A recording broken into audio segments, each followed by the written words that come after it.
know you got some struggles, come let's talk about it. I know you got some pain, come let's talk about it. You thumbing through that rain, we gon' talk about it. Let's talk about it, let's talk about it. We building up that kingdom, we gon' heal the body. Just 3 men sitting here, we tryna be so godly. Got purpose in the tongue so we can hear your calling. Let's talk about it, let's talk about it. All right, let's talk about it. Let's talk about it, boys. Yo, What we got today? We got a good one today. Banger alert. Banger alert. banger. Banger. So basically, boys, only broke people know God. That's facts. If you have money, you're going straight to hell. Straight there. That's why I get rid of money when I get it. That's why I just don't even make I money. just throw it in my picture. That's why I just don't work. Right. It's not because I don't grind, it's because I know God. That's why.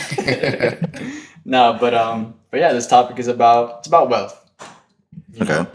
And it's gonna be a good one. I'm excited for it. I'm pumped up. Oh yeah. Wealth is, everybody wants to be a millionaire.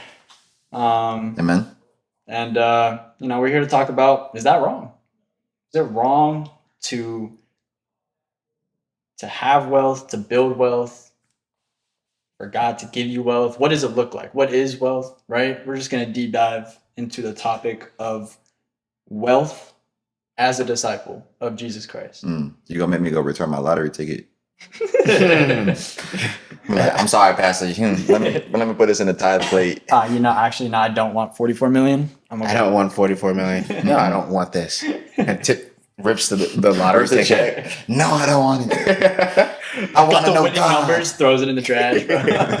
You know what, God? Thanks for the side. That's funny. I knew you could do it. But yeah, no, let's talk about it. So first, I wanted to kind of open it up I wanted to start off with, what is wealth? When you guys think of wealth, the idea of wealth, what does that mean to you guys? You want to go? Yeah. What for me is just the ability to live life. And basically, I believe that I like Alex Ramosi. Alex Ramosi has a definition of wealth, and I love his definition. His definition of wealth is when you are making more, it doesn't matter how much more money you make, it will not change your lifestyle. Yeah. And that to me is is a key definition of wealth, because you can be wealthy making 500,000 a year. You can be wealthy making 100 million a year, right? If you're making $1 million a year and then the next year made 10 million, does your lifestyle change, right? Okay. And so I think when you get to a point where your lifestyle is consistent, no matter the circumstance or no matter what happens, then you've entered the world of wealth, right? And that's financial wealth. And then even outside, like wealth of relationships, when the loss of a relationship based on where you're going in life doesn't change how you feel about yourself and the outcomes that you have. You have a wealth of relationships, right? So that's my idea of wealth. Okay. All right. Good stuff. Yeah, I like the security, or like the financial freedom aspect of that. I think as well, I don't know, for me, a lot of it comes down to like my ability to give. Like, okay, if my family has need, like, am I able to do that? Or do I have to wait? Like, I can't really help my aunt because I don't have that, right? But to be able to have enough to where whatever I want to use the money for, I'm able to use it towards. And that will look different for some people, because it's like, well, I want 3 mansions on different continents, and I want like Lamborghinis and Ferraris, as opposed to like, I have a home that I'm confident in and is content and I'm comfortable. And if a medical emergency comes up, I know that's covered. If that comes up for any person in my family, like any situation that could possibly happen in my life, like I know it's covered. Yeah. And I feel like when you're like at that point, like you can have 10 million, you can have 10 billion. And it's like, these are completely different tiers of life, but like 10 million, that person is still covering any aspect that they do possibly want. Right. Right. Okay. All right. Good stuff. So then what would if you guys achieved wealth, what does that look like for you specifically? Yeah. So it kind of goes back to my definition. The achievement of wealth is like changing the trajectory of my family tree.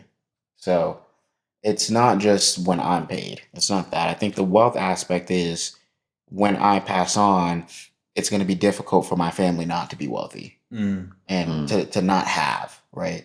My family, mention it like what James mentioned, the freedom to give. Like you're at a wealth point, and I think it's based off your lifestyle, right? Because I want to give abundantly, right? So if I have a lack of means to give, then I don't think I've achieved the level of wealth that I desire to achieve, right? Now, being rich and wealthy are different, and um, but for me, if I could freely give as I need to give, family, friends, churches, organizations, freely give without it changing my lifestyle and be able to upkeep the lifestyle to make my wife happy, to make my kids happy. Not that materialistic things make them happy, but you just gotta you have to be so you just have to be so tuned out to think that money doesn't contribute towards providing a form of happiness. Because, like James was mentioning, if my mom is sick and I can't afford to make sure my mom is taken care of, that's going to bring some form of unhappiness to me. Even though I know Christ can take care of her, God will take care of her, right? But if I have the, if I know that my mom needed this certain medication and now we're scrounging and figuring out how we can get her, like even trusting God, you're still gonna have unhappy moments, right? So it's not that what wealth makes you happy, but for me, it's just the ability to freedom. Like if I can freely give and freely do as I need to, no matter how much money I'm making the next day or the next week or the next year, that it's still freedom. I still have freedom to do what I need to do with money. Okay. If that makes sense. I kind of said I get what a you're lot saying. there, but Yeah, I totally get what you're saying. What Yeah. about you, James? What if you've achieved wealth? Like, what does your life look like? Yeah, I think if I'm imagining that, right? Um, I'm thinking about, for me, everything is kind of external, right? I'm thinking about I'm able to put up money for my nieces and nephews to go to school, for my kids to go to school.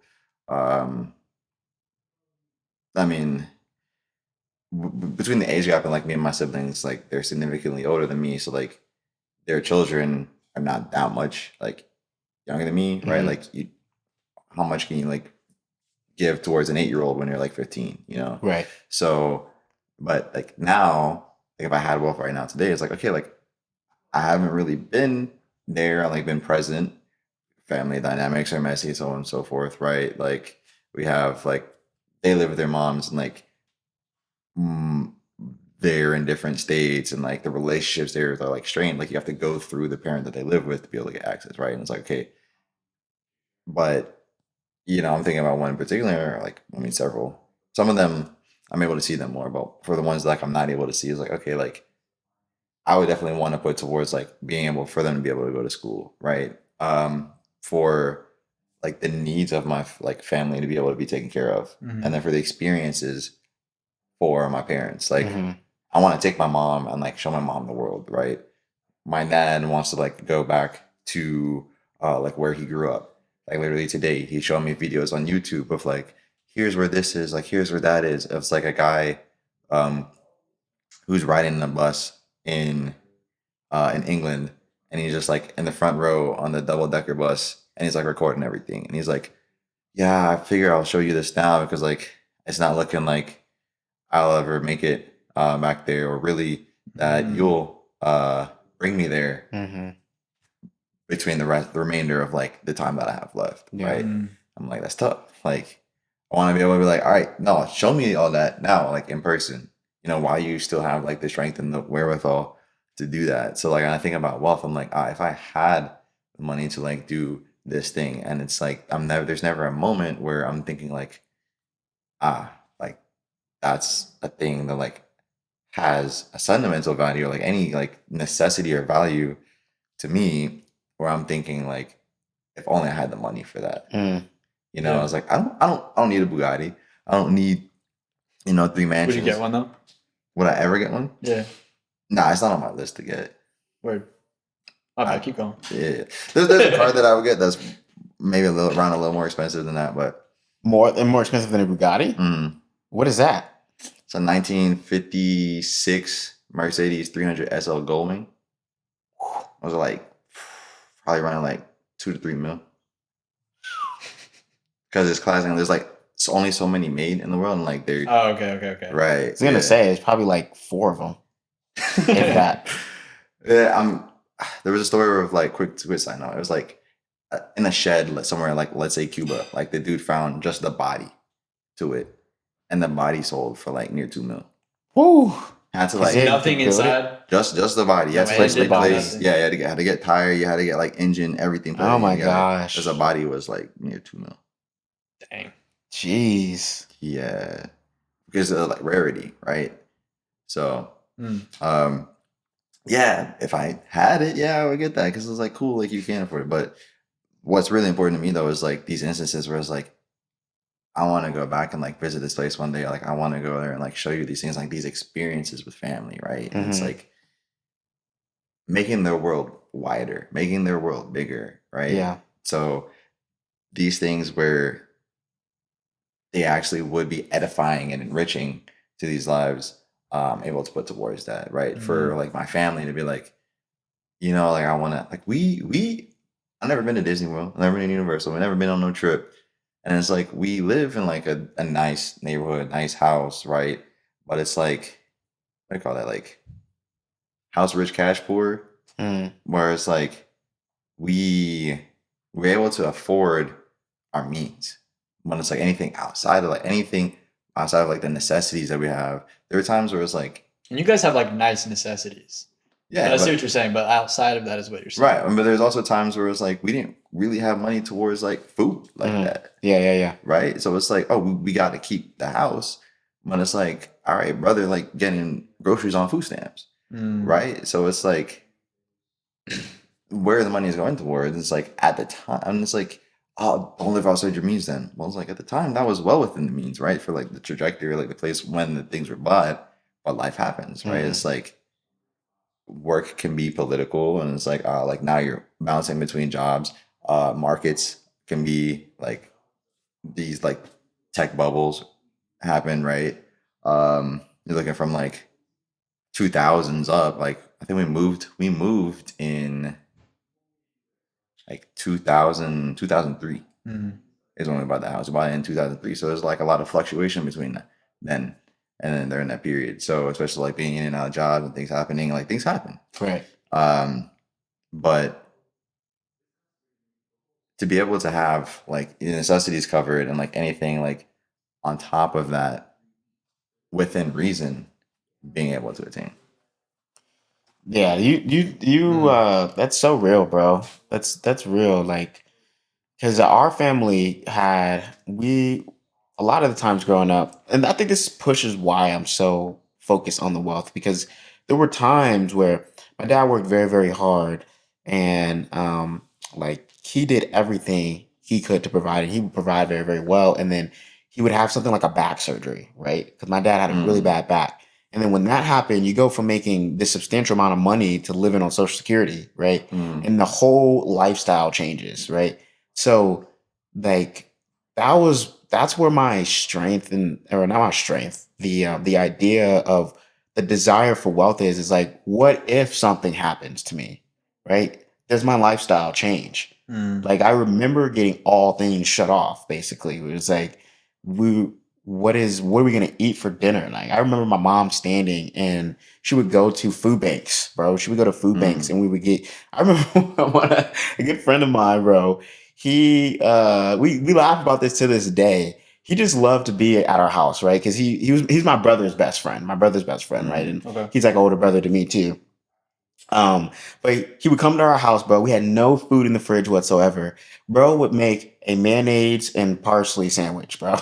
Like he would Bro. he would spread the mayonnaise on the bread, Did he at add least toast it parsley. up? No, not even toasted, bro. No. It was just straight mayonnaise. But I remember that struggle, bro. I remember that time, and it was because my dad had a circumstance in his life that caused him to be out of work when he was making great money to then no longer making anything to provide for a family of 7, right? Mm. So then that sparked in me like, okay, making good money doesn't mean you're wealthy anymore. Like you're not wealthy because you bring in the cash flow. Right. You're wealthy when it doesn't matter what hits you in life. Your circumstances don't change. You can still live up to whatever it is that you need to live up to. Right. Man. Basically, That's a if you good have to point. go back and clock into work in order to survive, you're not wealthy. at that Right. point. So Right. like if you're able to stop working and you can define it as like financial freedom because that's going to look like different tiers of wealth.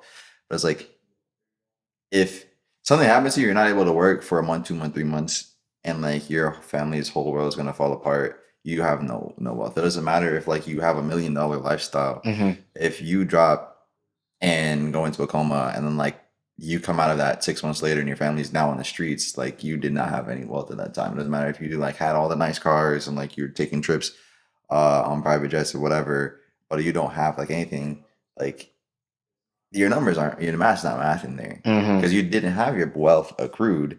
You had a large cash flow in with a large cash flow out, Mhm. and you just had like this big pipeline going, but nothing actually going into the reservoir. Mm. But man, what was I thinking about? Oh, thinking about like the meals, man, and the creativity with the meals. God bless my mom because there's a time where it's like we would just have like chicken. Are you getting every day chicken? Mm. But it's like, thank God, my mom though would cook chicken like 6 different ways. We always had a different meal. Right? Yeah, right. It's like we got barbecue legs today. We got jerk wings the next day. We got curry chicken today. We got Mm. brown stew chicken. Now the chicken fried, right? And then now it's like, oh, we Ooh. got stir fried now. Mhm. Got some lo mein noodles and threw the stir fried in it. Now there's chicken and pasta. It's like bubblegum shrimp, right? We got shrimp. Right. All the different ways you can cook shrimp. And it's like, that's my mom with chicken. And it's like, well, what are we gonna do? We're just gonna buy a whole chicken and just freeze it. Like, pull out another chicken. You got chicken and rice. That's what you're gonna eat today. I was like, dang, mama, I don't want to have chicken again. I was like, well, I'm gonna cook it a different way tomorrow then. Yeah. My mom would make like the struggle meals of like it was so good. These potatoes that had these sausages in them, the bell peppers, onions, Mhm. right?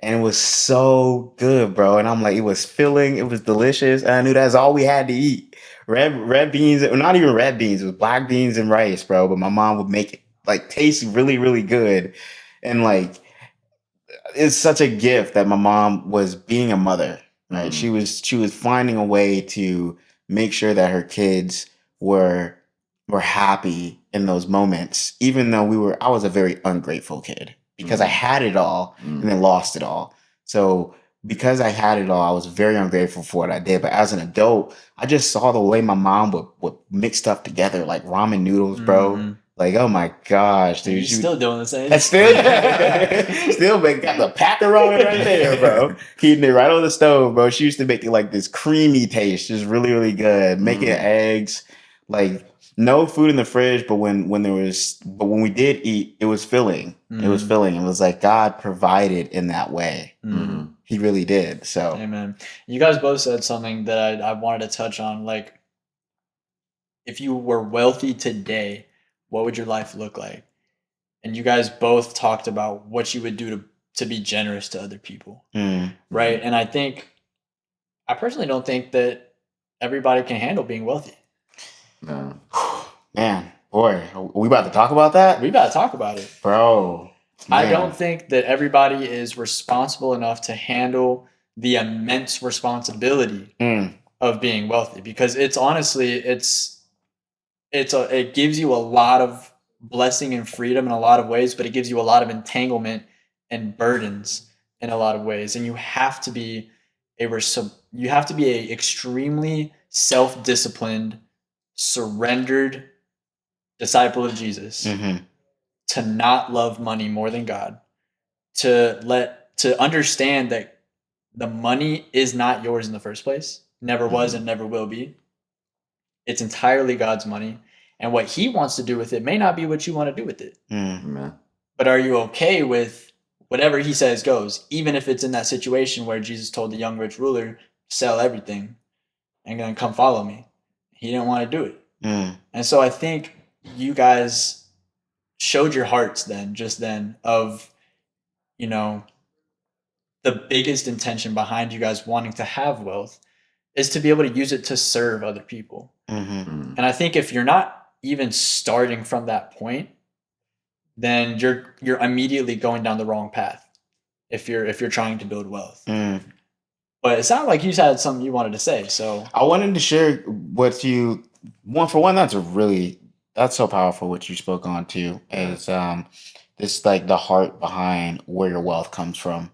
Because that's what determines whether or not God wants to grant you that or you're gonna go get it yourself. But when you mentioned about not everyone can be wealthy, the reason why not everyone can be wealthy, Luke chapter 16, verses 10 through 11. Whoever can be trusted with very little can also be trusted with much. And if you have not been trustworthy in handling worldly wealth, who will trust you with true riches, right? So there's like the idea that you if God can't trust you with money, it's not ordained for you to make money, right? You're begging God for something that is not going to happen because you're so focused on the money and not focused on God that he can't trust you to do with it what he wants you to do with it, right? And that's why it's so important that you focus on your relationship with God. You focus on the relationship because you're like the desires that you have. I'll say this, if you desire wealth, there's a good chance that he's calling you to be wealthy. But he won't grant you wealth until you align yourself with him. So then that way you can do with it what he wants you to do with it. Which comes with the blessing of being able to take care of all the stuff, all your family, all your good stuff, like all that's a bonus, right? But what are you going to do with the wealth when you actually get it?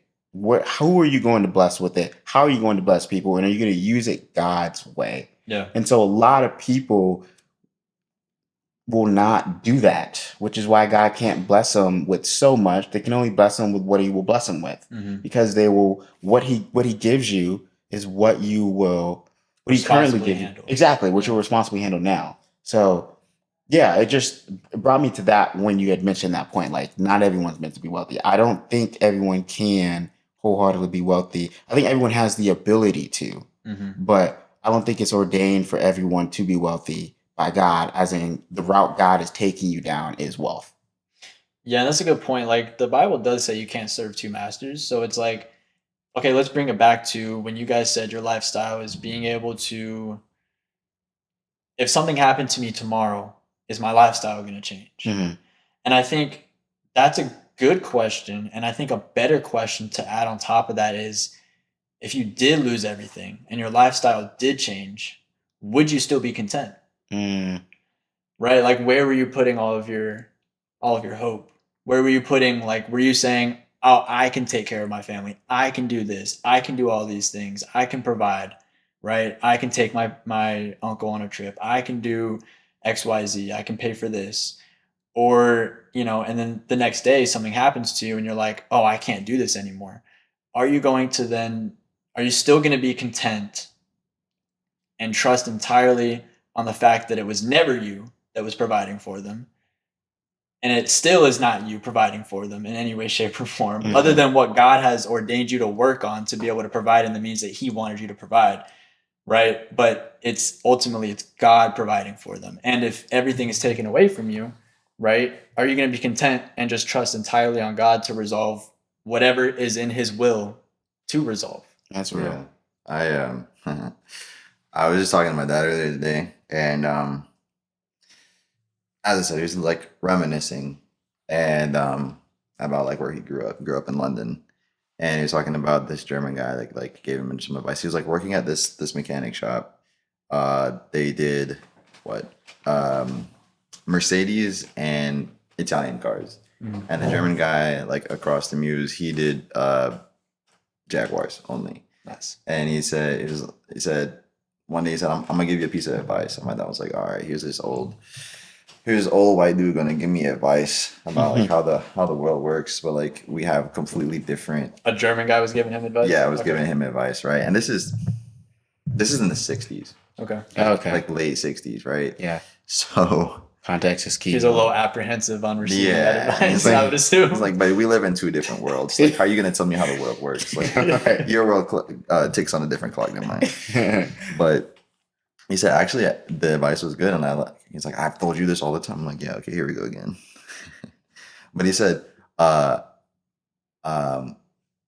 man makes the money doesn't make the man, basically, right? So it's like, will you still be the same person? Like, would you be content? I think that's a good nugget towards like anybody who's like, oh, like I need to, like, as a man, like I need to provide, like I need to be making the money, so forth. And like I feel like I'm this because I have money. But it's like you have the money, but you're still a terrible person, or you have money, but you're just like an old rich baby, right? We know a lot of celebrities who like are basically middle schoolers with a lot of money, Right. They still have those insecurities and like those traumas and like trying to like be somebody they're not, and using money over character to do that. And to your point, like I think I would still be content because I've been through two situations, right? I graduated college right as COVID started, and the job that I had lined up at the time, they called me and were like, it's actually funny because God listens so closely, but he listens too closely. I remember I had to. Dang, bro, why are you so detail oriented? Right. Literally, it's a night, and I had this book open because I was supposed to get certified for the job that I was doing. I had to get certified in European privacy law, and I have this textbook for European privacy law. I'm like, bro, this sucks. Like, I don't want to have to do this. The next day in the afternoon, I got a phone call that said, hey, we don't know if you'll be able to start this job anymore because we're putting things on pause because of COVID. We're going to have to push back your start date. You can come back in like August, September, but there's no guarantee that your job is going to be here. And I was like, okay. I was like, dang, like when I said I didn't want to have to do that, I didn't mean I didn't want the job. Like, I just didn't want to have to take the test. It's like, okay, literally the next day. This is like within like 12 hours, bro. From like 9 o'clock at night to like 12 o'clock in the next afternoon. All right, 15 hours.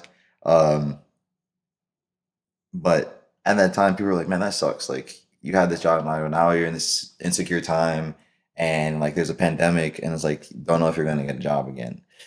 And I was like, nah, it doesn't suck because God got me this job. I didn't get myself this job. Like, the interview was tough and it was difficult, but God got me that job. He'll give me another one. Or if he wants me to start this job, I'm gonna start this job. But either way, he's gonna figure it out. And time came around and they called me back and were like, do you want to start? And I was like, well, I haven't found another job yet. So yeah, I need to work. But I was grateful though that at the time, like I was blessed that like I didn't need the money right then. Like I didn't need having that job wasn't the difference between like me being able to eat. Right. I had that luxury. 2 years later, I was like in June when they called me the first time. I said like, I don't know if you're gonna be able to start. 2020? June 2020. Okay. And then 2 years after that, I got my performance review back. And they're like, man, you're doing great. So then I have a random call from the VP, put on my calendar. I'm like, oh, it's going to be a bonus. Like I got a bonus coming in. The last time he did this, he was giving out a bonus. You get on that call. I'm like, why everybody look like they've been crying? Like, got to lay you off. They cut like 1,000 people. Dang. Wow. I forced the company, basically. So you were laid off? Yeah. Okay. Yeah, so I got laid off at that time. People were like, man, that sucks. Like you just suddenly lost your job like overnight, even though you were doing well. And I was like, nah, it doesn't suck. God got me this job. He's gonna give me another one. Right. And he did. And way better than the one that I had at the time. And so it's like, yeah, those are times so where like I lost my job and like thankfully like I didn't have like insecurity at the time. Um, by that I mean not knowing if I'm gonna be able to eat or like pay my bills because of not having a job. But I think like the same mindset applies, and it's just change the scale, right? So Yeah. it's like you lose your job, you lose your house, whatever, and it's like, man, that sucks. And it's like God got me all of those things. Yep. He can get me more. Yeah. That's so interesting that you say that, because like one thing that he'll always do is he'll test your faith Mm-hmm. Mhm. in so many areas, right? And so like if you're at a point where you're actively trying to work towards something, a goal or a desire or something, he'll consistently test you to see where your heart is actually at. Is your heart in that desire, or is your heart in him, and trusting that he'll bring about that desire if it's in his will, Mhm. right? And like to your point, like in your story, like your heart was with God the entire time, and if it was God's will, he'll take care of it, Right. and he did. Yeah. There's actually this guy story that I wanna share. I'm thinking about like a couple times popping up, became relevant. Um, so the time of filming this, I just came back today from that Savannah retreat. Mhm. Shout out to anybody who was there who is watching this right now. Um, but there was a brother there who shared his story, um, like a period that he went through where basically he got to talking to his girl. Um, I realized like, you know what, like this is not like just like a little silly little crush. Like I really like this person. Then he started to feel insecure about himself because of the job that he was working. He was like, my position is not actually like what I make it out to be. Like I feel like I should be higher up. Like I should be here. Like I should know more things. So he started then trying to work towards attaining that in order to impress this girl, basically, right? Wow. In order to become worthy or seen like as a credible partner towards this person. Mhm. And he was pushing towards that, like not really getting anywhere. Then things weren't really like working out between him and her. She kind of like stopped coming to church and like things like faded out. And it's like, all right, you know what? Like that's okay. Like we can still like maintain this friendship, right? And he let go of like trying to pursue these things for her, and then instead like focused on like his heart solely for God.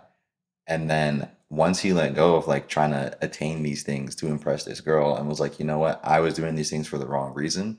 My reasoning like should be pointed towards God. Like that's where my heart should be pointed. Then those things found him instead. Mm. Like his company went to him and said, hey, I know this is sudden, but we need you to be in this position right now. Like we need you to help out and do this. So we're just gonna put you here. Like we Mm. know you don't have the background, but like we'll teach you, we'll give it to you.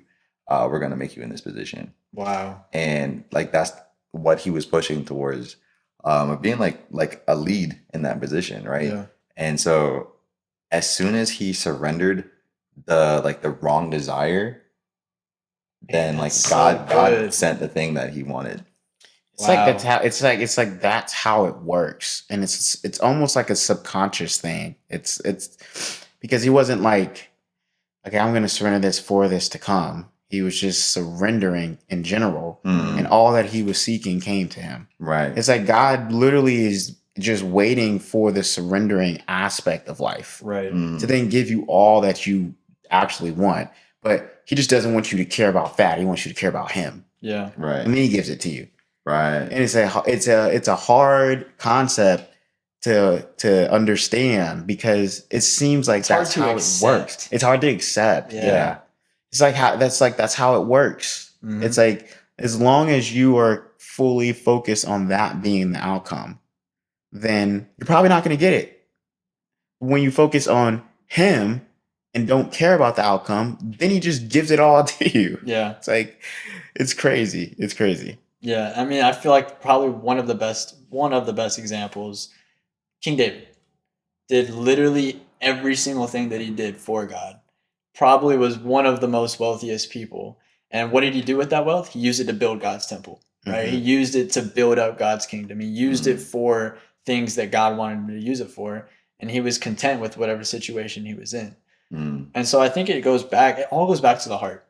Like it all goes back to the heart. And so I wanted to share, there's roughly 2,000 scriptures. in the Bible that talk about wealth. This is such a serious topic for God and for us as disciples to be well versed in and to have the right heart towards. And almost anything that it talks about in relation to wealth, it talks about the heart.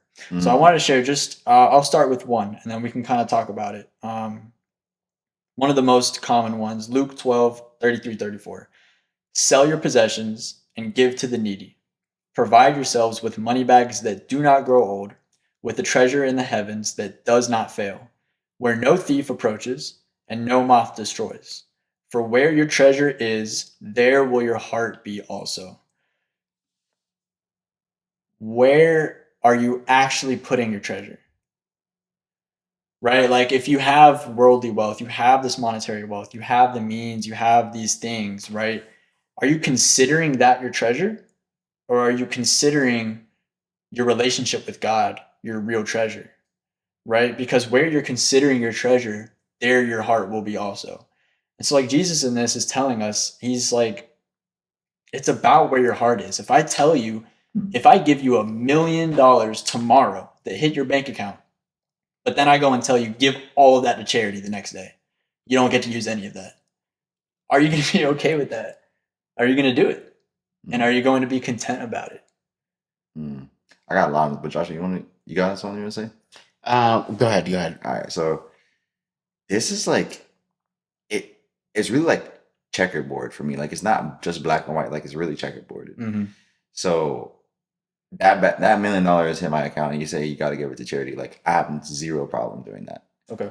Because that just came to me.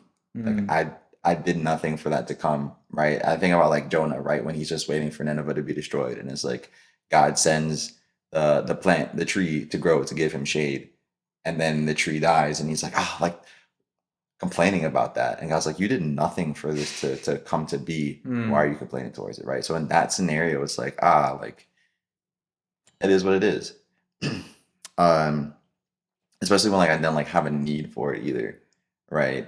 So in those scenarios, but I'll tell you actually like where it feels difficult for me. Right. If we look at tithing, and I was talking to one of our brothers the other day about this, and it's like there is like this gray middle for me, right? So like if I made $100 a month, and if we say, all right, we're gonna tithe, we're gonna give 10%, giving $10 feels like, all right, cool, that's nothing. Like I'll give that 10%, right? If I made $100 and I'm giving 10, now I make $1,000 and I give 100. All right, cool, like that doesn't feel like anything.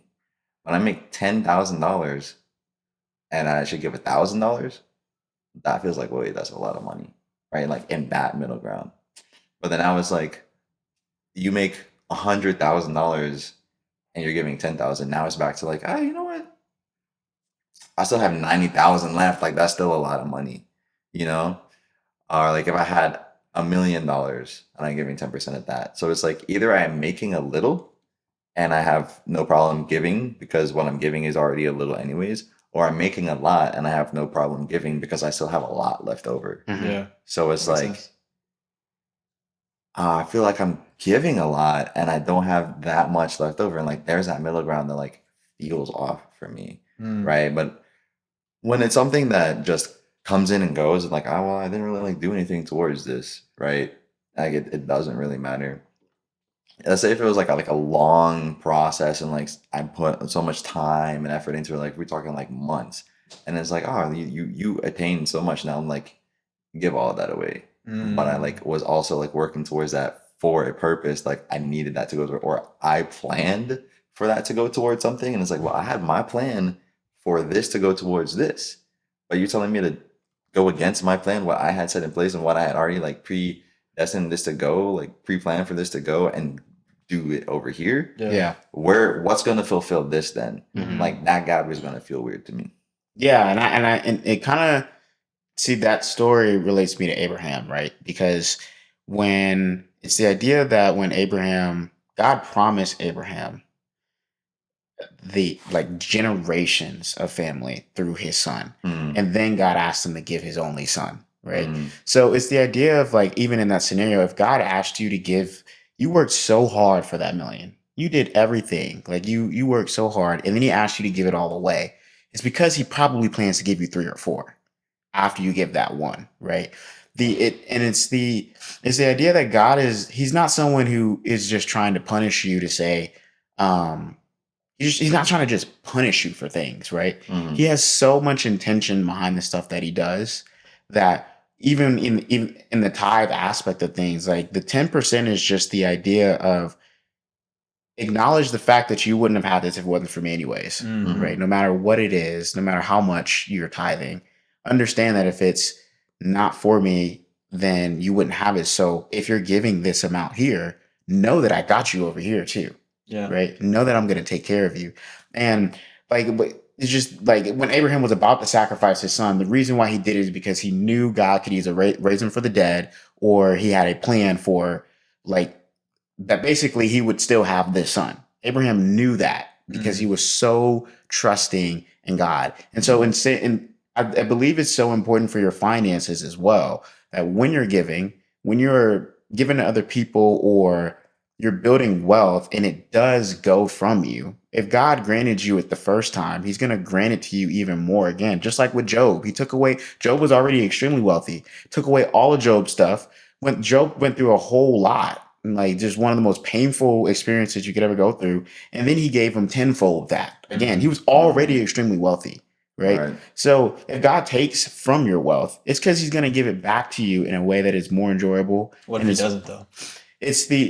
it's like if he doesn't, it's because his plan is bigger. But I don't think that God is going to, because if you have the mindset that God is not going to give, like that's just not his character. I don't think his character is someone who is going to take everything from you just to take it from you and just doesn't want anything. He's like, give it to me. You know what? Just show me that you love me. Give it to me. But his character is more in the sense of like, what I see in you right now is that you care more about this than you do me. So I want you to care more about me. And because you care so much about me, then I'm going to give you all these things that actually are meaningless to you anyways, because that's just what he does, right? That's the character that he always shows up in. Like when he ordained David to be king, right? He ordained David to be king one day at 14, and then he went through a whole trial of trying to be killed by a king, right? Mhm. And so it's like the idea is God wasn't taking David's kingship from him. He had to go through a whole lot, and then God blessed him to be one of the greatest kings to ever live. Mhm. And he constantly does that. He granted Solomon wealth and told him to stay away from all these women, and he still went back to he did everything that he wasn't supposed to do. Mhm. But then he came back to God and realized like all that stuff that he was chasing after was meaningless. It's worthless. That's what all Ecclesiastics about, right? Yeah. He's like, it's Right. meaningless, it's worthless. But he didn't take the wealth from him though. He was like, Mm. it's important. Abraham, extremely wealthy, right? Everybody that God used was wealthy because God is not a God of lack. So he's not going to cause his kids to lack in any kind of way. Yeah. Another example on yours is Nebuchadnezzar, Mm, right? Like Nebuchadnezzar was king of Babylon, had like everything, right? And out of his hubris, him saying like, "Look at everything that I did," and the guy was like, "Oh, you did that, right. But then he goes in like wilderness, loses his mind, eating bugs like he's a bird or something, right? For what, like 7 years, something like that. Go read the Bible, check it out. After that period of time passes by, he goes right back into being king again.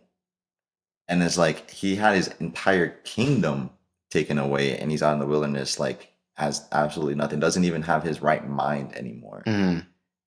And then that punishment, that timeout period passes, and he gets everything back again. Right. But I think the timeout period. Facts. He went you to the went corner timeout. for 7 years. Go eat some worms for 7 years. But I think it's difficult to answer your question with just like a yes or no, because there's a lot of facets to it, right? Yeah. It's like, oh, you said like, what if God doesn't give it back? Mhm. And I think, Look at Apostle Paul. yeah, He learned to be content in having abundance and having nothing. And homeboy was shipwrecked multiple times, stoned almost to death, Mhm. right? Imprisoned numerous times, but he always had clothes and he always had enough to not starve. And he was content with that. And he was still under the same assumption that you were saying, that God is not a God of lack. He's a God of abundance. But what does that mean to not lack?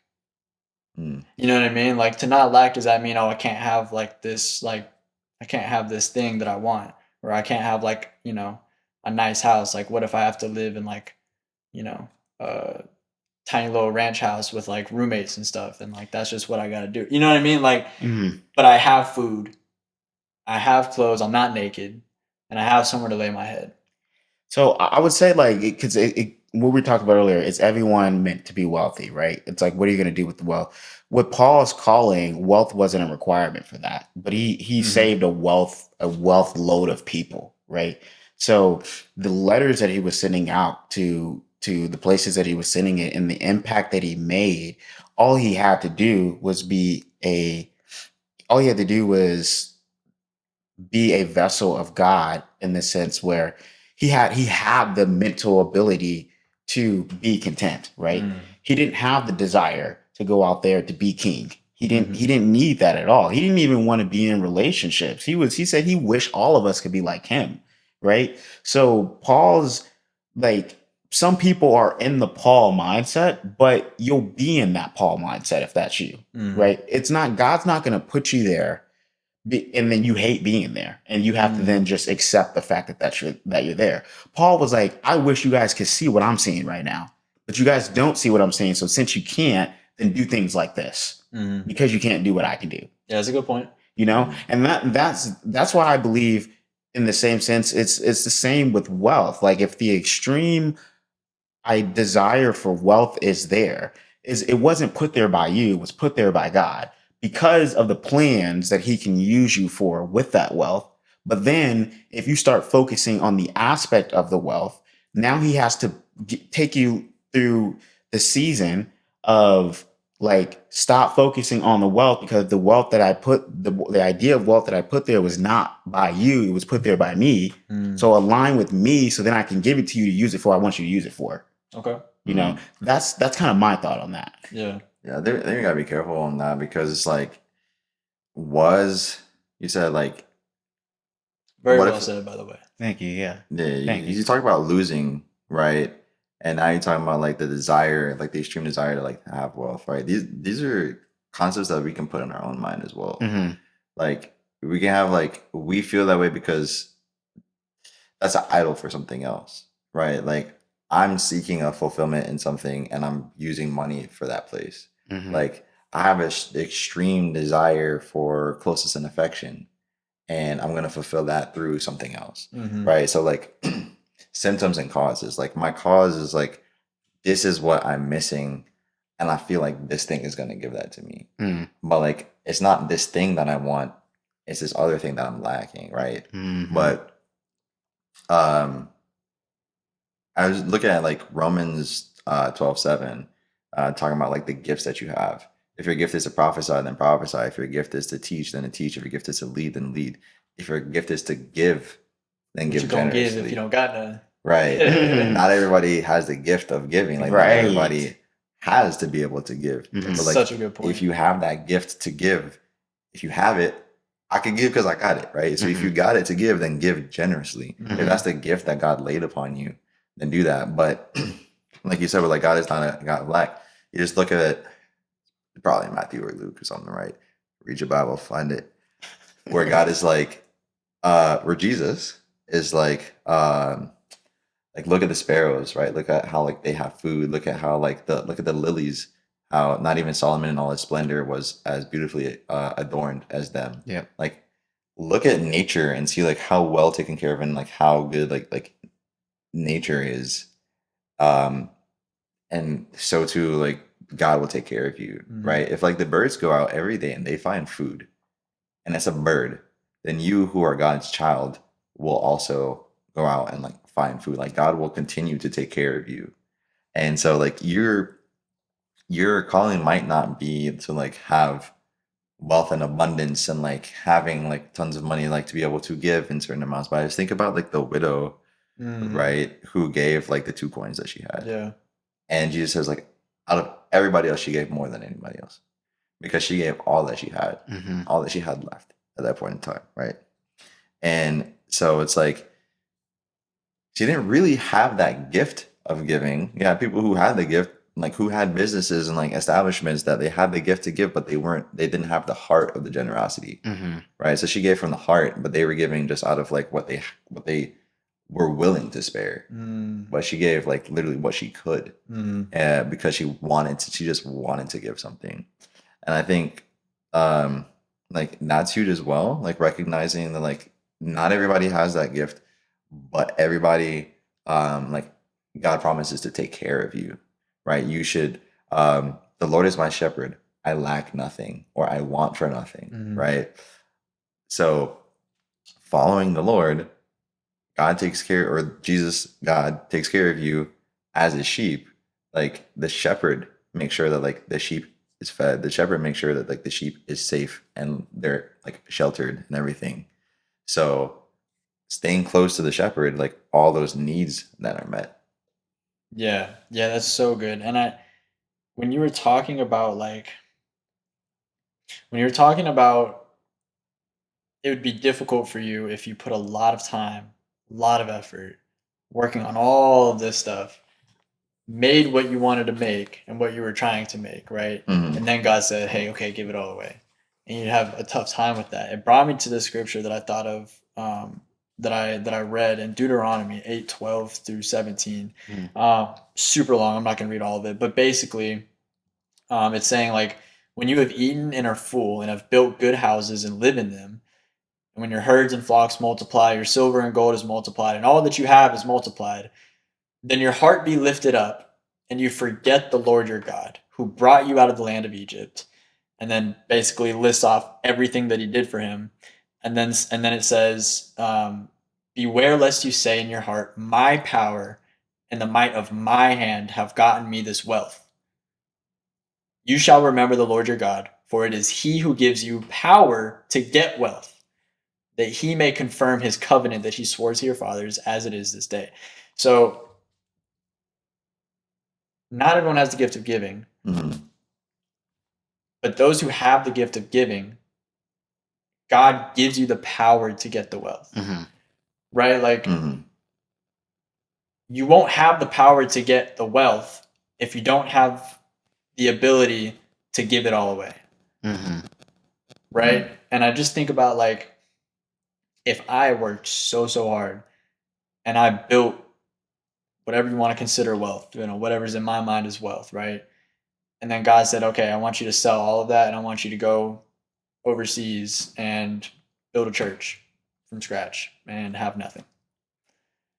And use all of that to go build a church. Like, I'm just thinking in my head, like, would I have the heart to be content to do that? And be okay with whatever he calls me to do, regardless of what I thought I was going to be doing, right? And so it's like, it all goes back to the heart. Like at the end of the day, if your heart is not aligned with what God is calling you to do in life and what God wants you to do with the money, he's not going to give you the money. Yeah. He's just not going to do it. You can't handle it. You're not responsible. And then I also think on the opposite end, even if you are responsible and you can handle it, if your heart is not content with having a little, you're still not going to be content with a lot, right? Even if you can handle it and you can handle having a lot of money and be a good steward and be responsible and you can give, but your heart deep down, you're not actually content with however much you keep getting, then it's like that. It's like the rich guy who couldn't give away all of his money. So I don't know. I just think, at the end of the day, like it's where your heart is at with God. It's where your priorities are at with God. And you got to study it out for yourself and you got to see where your heart is actually at. And, like at the end of the day, not everyone's going to be able to handle wealth. Yeah. And I will say too, because Proverbs gives a plethora of wealth principles. One of the things that I love that that Myron Golden teaches on is he teaches on biblical principles on building wealth. And one of the scriptures, I think is Proverbs Proverbs 10:22. The blessing of the Lord brings wealth without painful toil for it. Right. So it's understanding, like you were just mentioning, like the Lord blesses you with wealth, but it's the idea like God, because he's the God of abundance and the God of, he is not the God of lack. He's the God of abundance. Wealth is a thing that just exists with him, right? It's a blessing that comes, but it's not the main point. But if you make it the main point of your life, then you don't get to receive the blessing if you make it the main point. But you also can't disregard it as if that's not who God is, because he is a guy he is a God who gives principles on how to build wealth, like in Matthew, where he talks the parable in Matthew about the three guys. Basically, what did you do with the money that I gave you? Mm-hmm. And one of them said, I just put it up and then I brought it back so you can have it. And they're like, you fool! Like you're a horrible, wicked man for doing that. When the other two multiplied the money. So it's God wants you to utilize wealth. He wants you to have wealth. He wants you to be someone that he can give wealth to because he's the God, he's the man of wealth. Everything about God is in full abundance. And if we're created in his image, then he wants us to live abundantly as well. But if we can't understand that we are created in the image of God, which means we are abundant through him, and we focus on the idea that our abundance comes from the wealth, then it's hard for him to grant it to you because you're going to think you did it, not that he did it. So it's aligning with who God is, aligning with the God of abundance, the God who never has lack in his life, the God of complete abundance. You align with that God and you focus on what that God wants you to do, which is the God. Then just a byproduct of that is usually going to be wealth because that's who he is. It's just the nature of who he is. And then there's many principles about being diligent with your hands. Like if you work hard, you're going to get wealth. If you work hard, if it's just gonna come to you. But then, like relating back to what we first talked about of what wealth actually is, it's the ability to live the lifestyle that you live without having to change it up if something does happen. If something does happen to you, right? And Job is a great example because his lifestyle wasn't wealth. His lifestyle was complete and utter trust in God. That's what his lifestyle was. So when he took away the wealth from him, he still wholeheartedly, completely trusted in God in all aspects and all things. Yeah. And he even blamed himself. He was like, what? It's not God's fault. Like maybe I am a wicked, horrible man. Maybe I did do something not aligned with God. But then when he changed, when he brought Job back, it was like, okay, well, now that you're back, I'm going to give you all this too. Like I'm going to give you 10x that. And he wasn't focused on the 10x. He was focused on the idea that I'm back aligned with God. Yeah. You know? So I wanted to share. Super well said. Because like, again, it's your real wealth is your relationship with God. Mm-hmm. Yeah. Right. And Job was so locked in on that concept. Right. He was like, my relationship with God must be strained because he took away all of this stuff. And so a lot of people, especially in ancient Israel, equated having material wealth with having a good relationship with God. Mm-hmm. Mm-hmm. And you can think whatever you want to think about that. But Job was so locked in with that same idea of like, all I care about is my relationship with God. He's blessed me with all this. If he's taking all of this away, I must have done something wrong. Right. My relationship with God is not good. And, you know, the biggest point of Job really is that God is sovereign. Mm-hmm. That was kind of the whole point of Job, to be honest, is that God is sovereign. God is God. God does what God wants, you know, and he can. And who are we to think anything of him and what he does, right? Yeah. He's God. And so it's a good point to know, like, I'm not invalidating anything you said because I think you gave amazing points. And I feel like it's true, right? But I will also say, like, if God pulls a Job, but doesn't give you everything back, right? Is the concept and idea of wealth for you still, okay, but I'm right with God. I'm still locked in with God. So I am wealthy. I think there's like a pivot into something that I've been thinking about, which is touching on like different forms of wealth. Because like money is not the only form of like wealth that you have. Yeah, let's talk about it. Because I mean, we're talking kind of been thinking about money a lot, but you see people, let's be real. So like you see people who have like millions of dollars and they have tons of wealth, and then they hit their lives, they're miserable, right? And they you look at this like celebrities all the time, right? And like they're empty inside because they're missing something, because they're rich in money, but they're super poor in other things, right? They're poor in love. Like their families hate them. Nobody really knows them. Nobody understands them. They have zero relationship with God, so they're poor spiritually. They're poor in love. They're poor in character, right? And they're poor in fulfillment, but rich in monetary and material goods. And like that's the only like form of wealth that they have. And like you might not be called to like be wealthy in financially. Like you might have like just enough for living your lifestyle, but have every other area of wealth maxed out. Yeah. And like that might be you. And it's like honestly, for me, like currently, like I don't really have like, for my own personal self, outside of like helping my family, helping like people around me, I kind of don't have ambition anymore, or like aspiration anymore to make more money for myself, because I'm like, I don't really like feel a desire or a need to like have more money, right? And like I know that's ironic coming from like the amount of money that I have compared to like most of the people around me, right? Or like most of my own peers.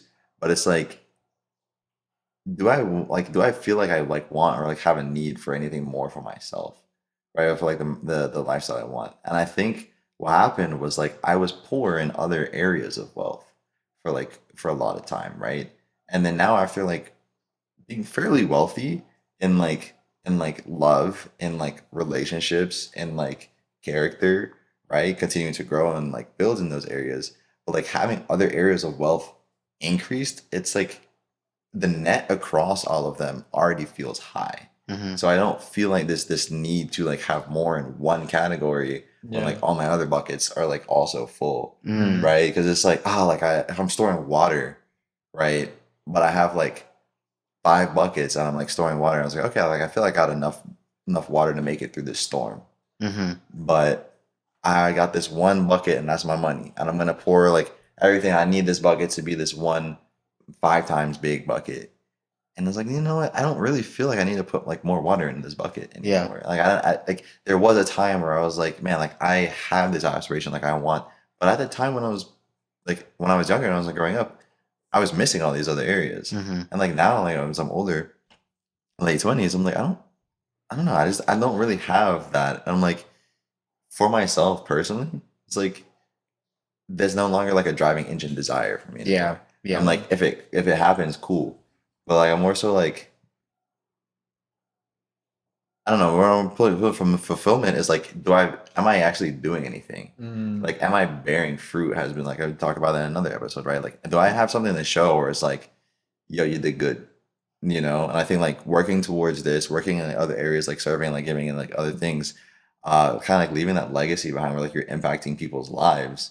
That's what's kind of like been going towards me, right? And it's like I can build wealth and I can like leave nothing behind because like there's nothing there. Yeah. You know, and it's like, okay, like I have that money for my family, but y'all know like the grandson theory, like the grandson thing. It's like grandfather works and he grinds and he builds a business, right?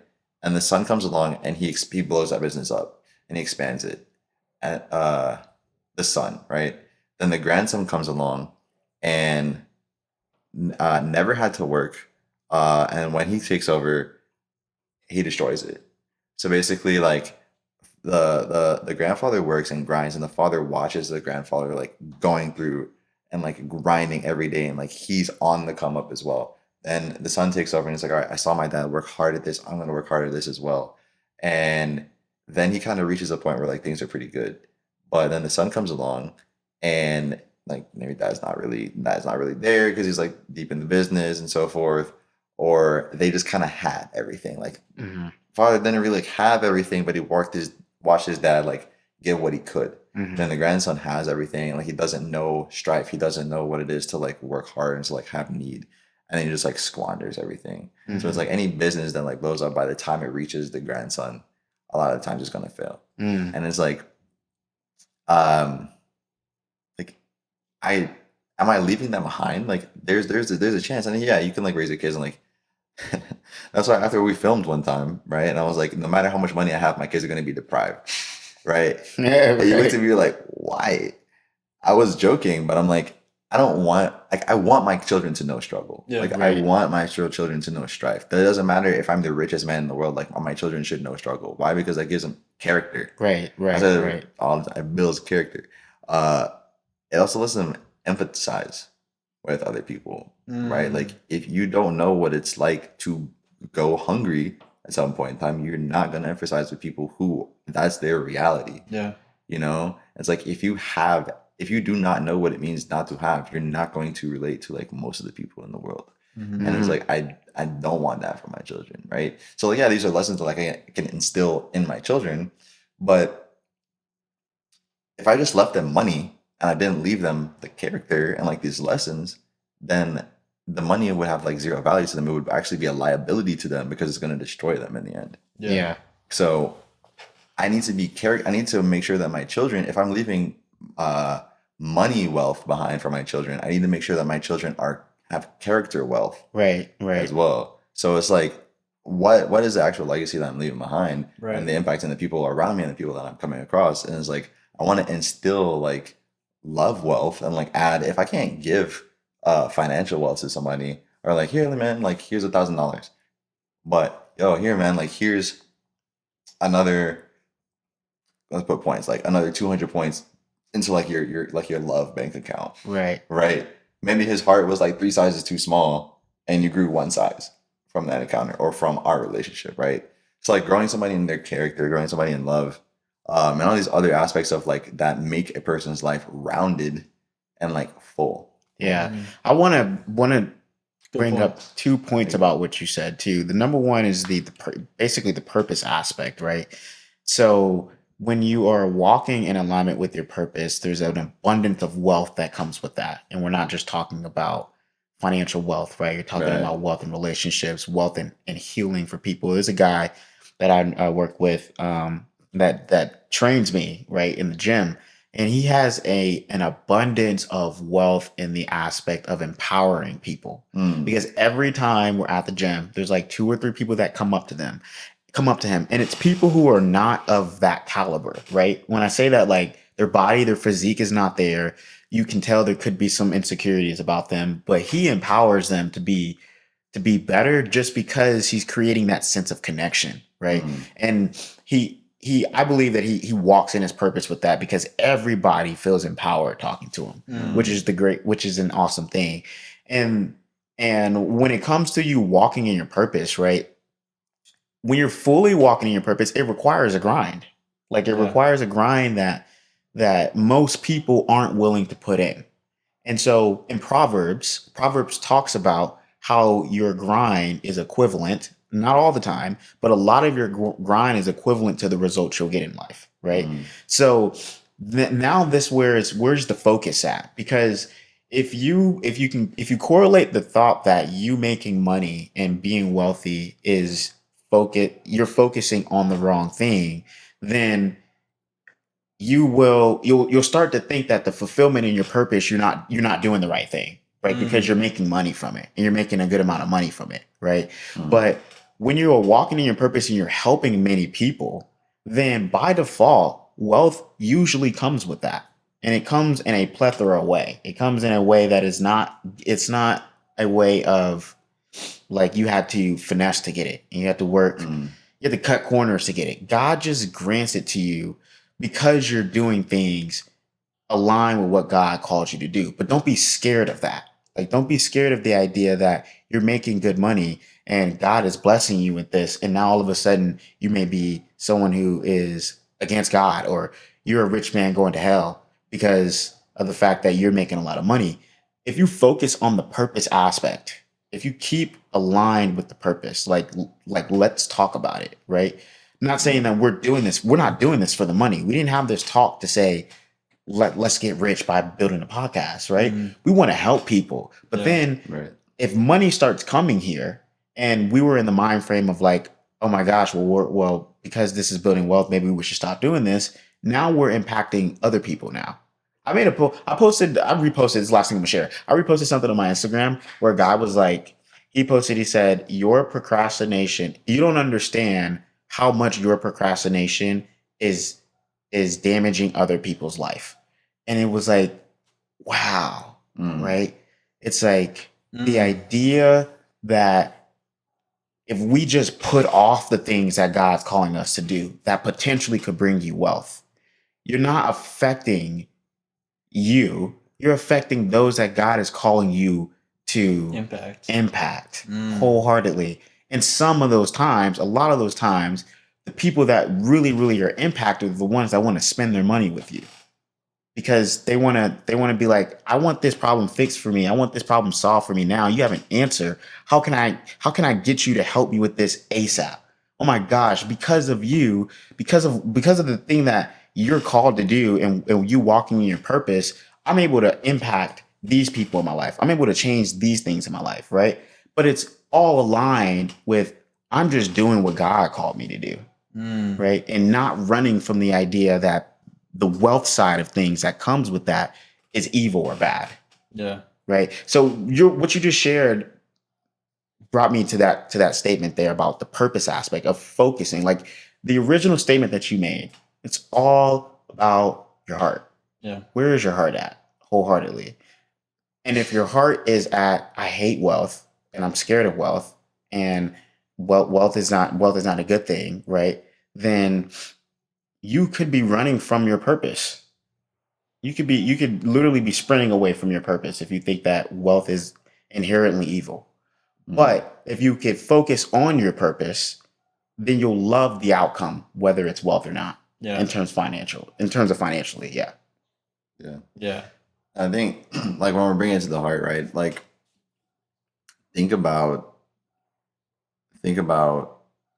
how would your lifestyle be? Like where would you be if you did have a lot of money like coming in like suddenly, right? And you look at lottery winners and how like most lottery winners, their lives are ruined. Yeah, they're broke after like a year. Yeah. And then you look at like bands where like a band blows up and then once they're famous now, like they split up. But they were like amazing when they had nothing and like they were in a struggle together. But then like it all went to their heads when they blew up. Right. Because they didn't know how to act once they got the money. And then like just think about like, oh, like I wish they would get back together. Just what a disservice they did to like their fans, right? Because you could have gotten more music out of them if they stayed together, if they didn't break up over the money, right? And just think about what is it there that would like cause that for you? You know, is it your pride that is an issue? Is it like, oh, like their insecurities were like, you're gonna feel like once you have money now, like you don't need God anymore. Like the money is giving you like a security that's filling a gap that you were filling with God. But like now that you have whatever you could possibly want, like there are things that you would prefer over God that you just don't have access to because you don't have the money to go get that. Right. And it's like maybe God doesn't want you to have that much wealth because he knows how much it's going to destroy you, or because it's a conflict of interest for him. It's like, if you have this money, you're not going to want to spend time with me anymore. Or I'm not going to be your number one priority anymore. Right. And I was just talking about this when I was in Savannah. Right. But this is towards like a relationship. But it's like, what place does your relationship with God have in your life and the purpose that God has carved out for you? Are those things secure? If those things are secure, then it doesn't matter what phase or like what part of your life like you're moved into, those things are going to remain constants. Like the amount of money that you have in your bank account may go up and down, but what is a constant in your life? Is God a constant? Are you surrendering and obeying to walk with him and what he's calling you towards? Is that a constant day over day for you? Yeah. Because once you like you suddenly get money and you're like, like And even outside of money, that goes into like you only pray to God when things are bad for you, right? It's like, oh, like, and Damn, like my girl you are broke up with me. right. It's like you are the person who like only comes around when they need something, and you're that person to God.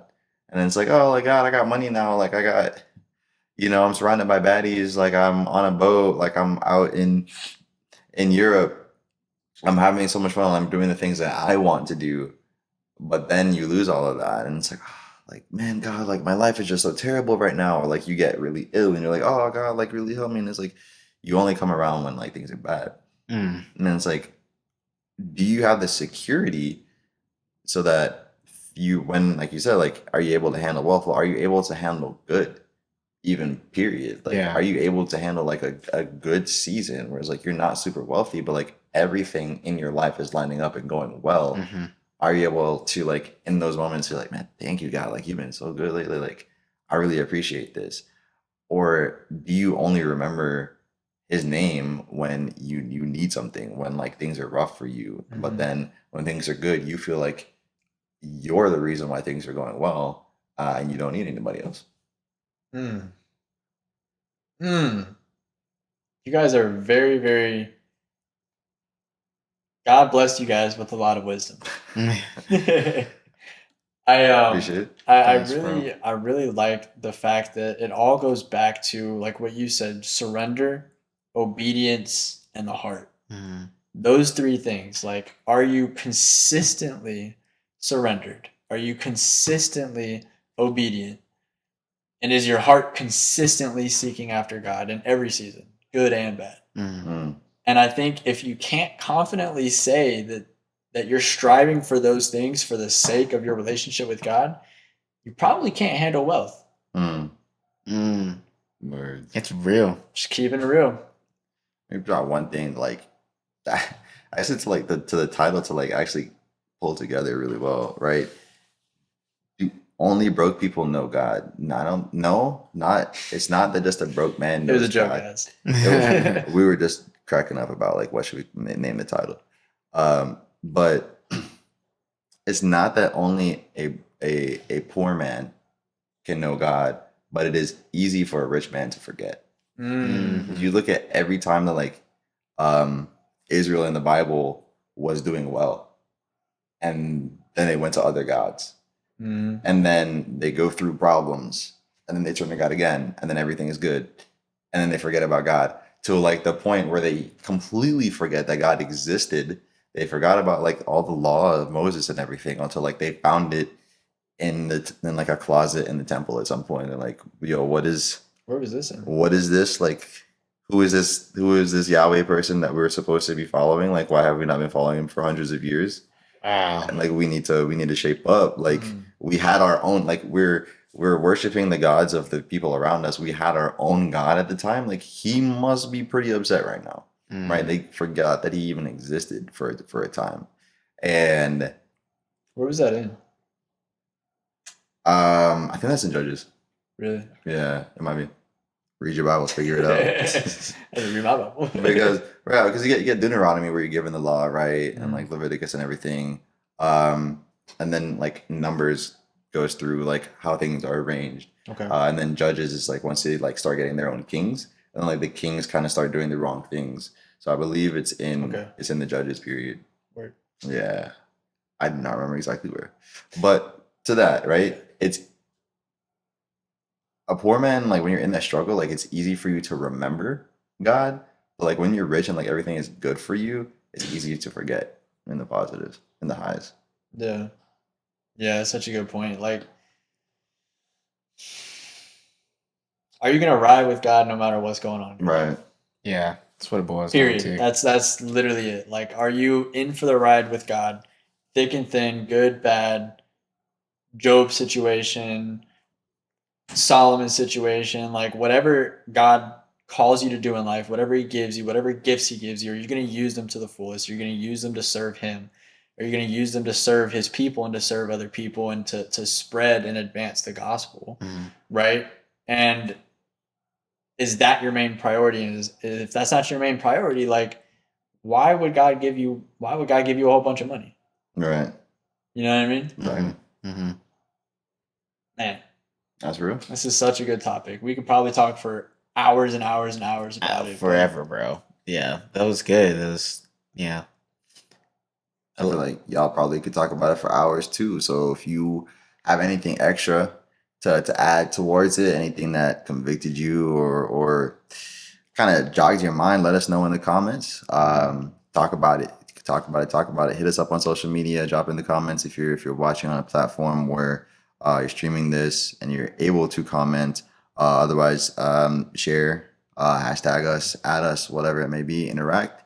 Keep the conversation going. If you want us to talk about a topic that's near and dear to you, want us to do research on that, look into it, open a conversation and a dialogue around that, create the space for that conversation to be had, let us know. And if we misspoke, anything, if you did the homework when I said go read your Bible and figure it out, drop the answer down, we're open to correction, right? Yeah, We're not perfect. We're not theologians. Yes. So we don't got a degree in this, but you can fact check, and you should be doing that for anybody who tells you anything. Yep. Anything that you see on the internet, you should be checking the facts. So stay safe, kids. Stay in school.